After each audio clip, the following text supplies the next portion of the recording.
Yo, j'espère que vous allez bien, c'est votre boy Galzin. Alors aujourd'hui, une petite vidéo vite fait. On va parler de deux documents, à savoir l'attestation de réservation de billets d'avion et l'attestation d'assurance. Deux documents qui sont indispensables pour le dépôt de visa, deux documents obligatoires. Mais ces deux documents qui ne sont pas très détaillés parfois, tout simplement parce que peut-être c'est des documents faciles à avoir, c'est pour cela que les gens passent pas beaucoup de temps à l'expliquer, ou bien que les étudiants ne passent pas beaucoup de temps à faire des recherches là-dessus. Je vais essayer de vous expliquer ces deux documents-là. Je vais pas vraiment passer beaucoup de temps sur cette vidéo. Cette fois-ci, ça ne sera pas une vidéo vite fait. Ça sera vraiment une vidéo vite fait, mais vraiment vite fait cette fois-ci parce qu'on ne va pas passer beaucoup de temps à expliquer ces deux simples documents. Peut-être les rappels que je vais faire pendant la vidéo vont peut-être un peu allonger la vidéo, mais franchement, je vais essayer de faire en sorte que ça soit très rapide.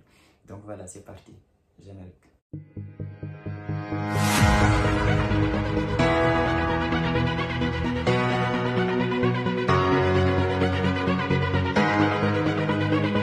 Alors, donc je vais commencer par l'attestation d'assurance. Il faut savoir, en France, on fonctionne beaucoup avec des assurances. En Afrique, c'est pas encore trop le cas. Il y a beaucoup de choses où on parle pas d'assurance. Tu peux acheter un truc vite fait, t'as pas besoin d'assurance. Tu peux faire parfois des voyages.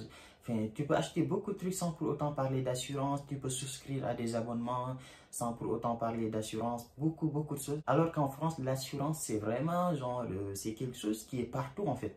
Que ça soit au niveau médical, il y a des assurances. Quand tu achètes une voiture, il y a des assurances. Quand tu achètes une maison, même quand tu achètes un téléphone, tout ce que tu fais, en fait, presque, il y a des assurances.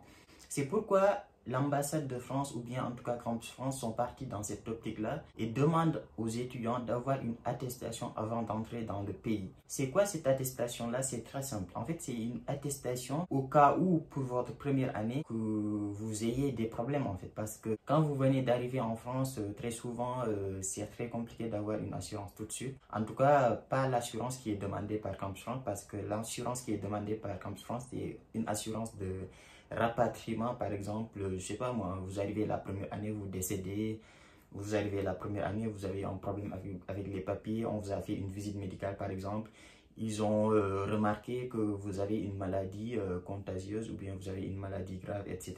C'est possible qu'on vous rapatrie, même si je n'ai jamais vraiment vu quelqu'un qui a été rapatrié pour ça. Mais il faut savoir que quand vous arrivez en France, il y a une visite médicale qui est faite dès votre premier mois, si je ne me trompe pas. Et il est précisé que si jamais vous avez certaines maladies, etc., on pourrait vous rapatrier. Donc, comme je vous ai dit, en fait, je n'ai jamais vu quelqu'un à qui c'est arrivé. Mais en tout cas, cette assurance-là, elle est là pour ça. Elle est là au cas où vous avez des problèmes, au cas où vous avez commis une grosse bêtise en France dès votre première arrivée et qu'on doit vous rapatrier, vous êtes malade, vous êtes décédé, etc.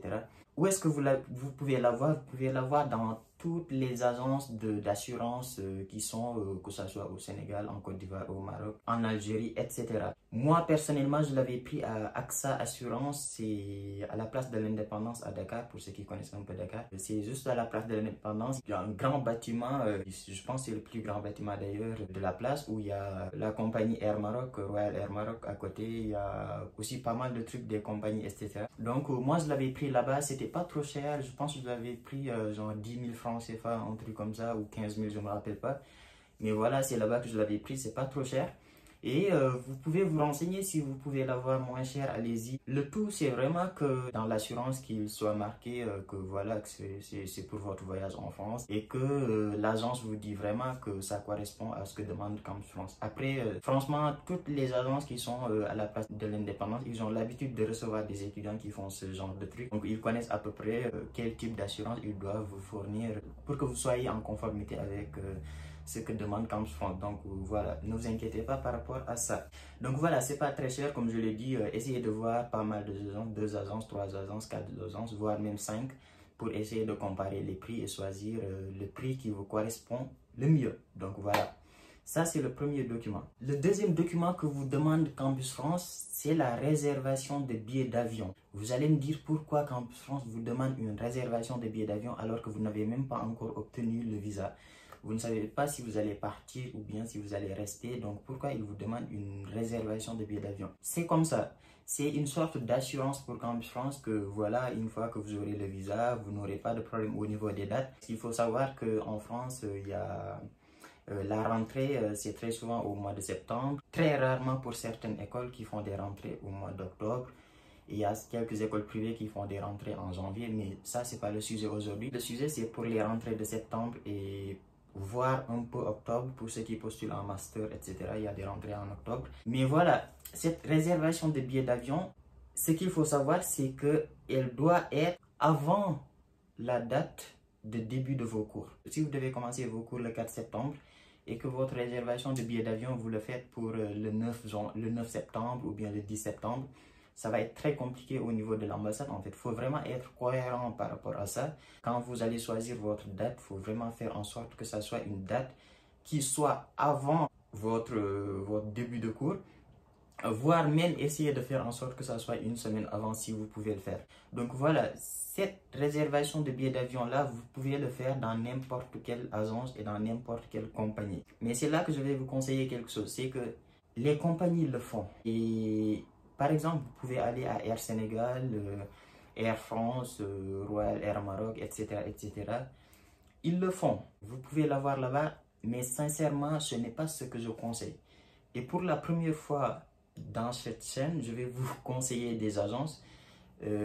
Pour la première fois, et quand je dis agence, je précise bien, je ne parle pas d'agences qui font des campus France ou bien qui font des visas, qui font des comptes bloqués ou bien des prises en charge financières. Je vous parle bien d'agences de voyage.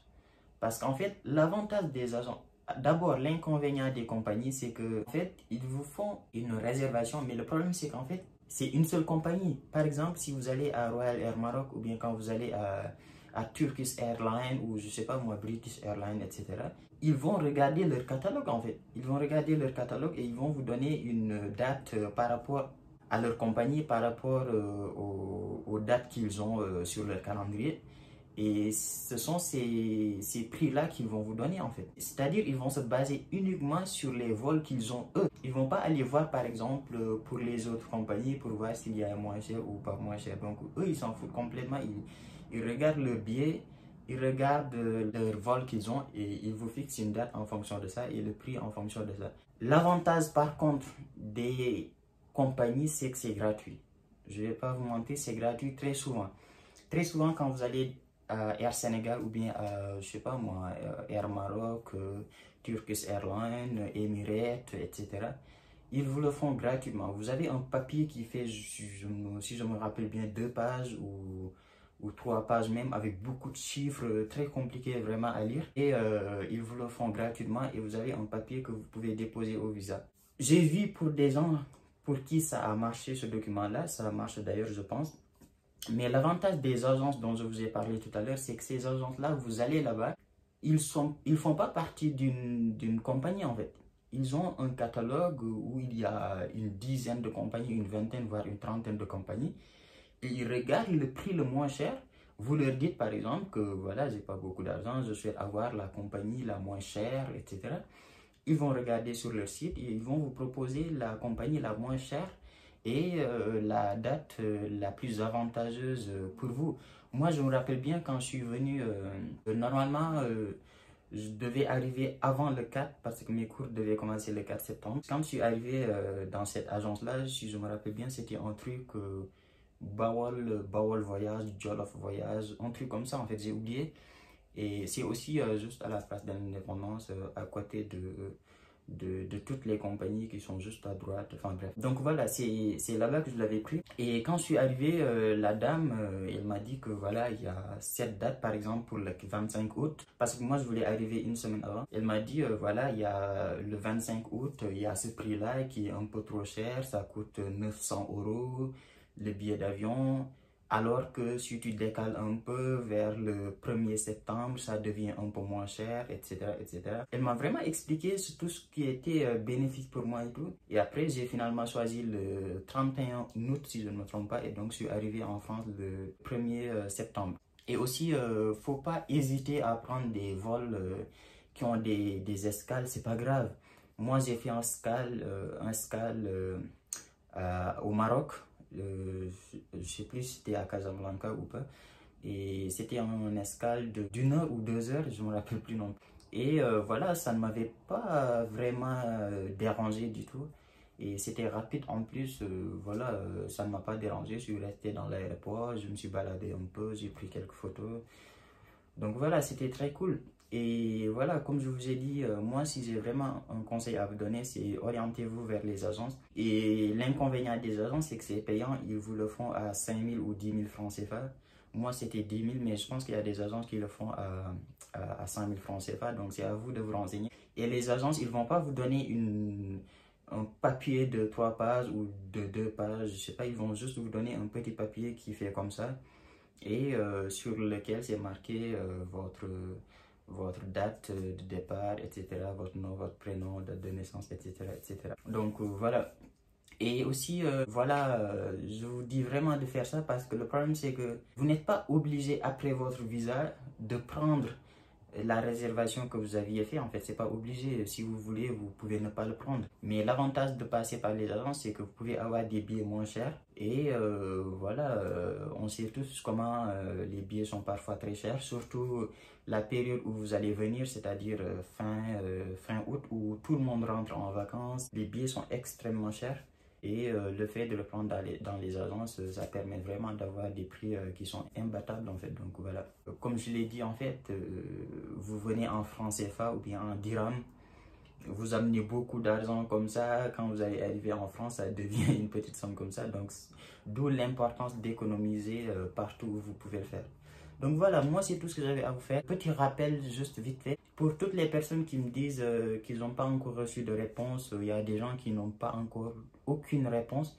Sincèrement, si vous avez postulé en première année de licence, je vous conseille fortement de commencer à contacter les universités parce que la date limite de réponse des universités pour les licences 1, c'est le 15 juin, donc dans 15 jours. D'où l'importance de déjà commencer à les contacter pour savoir où en est votre dossier. Pour les autres, je crois que c'est le 6 juillet pour ceux qui ont postulé en deuxième année, en troisième, en master, master 2, etc. Pour vous, c'est le 6 juillet, vous avez encore un peu de temps. Mais sincèrement, pour ceux qui ont postulé en première année de licence, si vous n'avez pas de réponse, contactez les universités et essayez de leur demander où en est votre dossier. Donc voilà, moi c'est tout ce que j'avais à vous dire aujourd'hui. N'hésitez pas à liker, commenter, partager.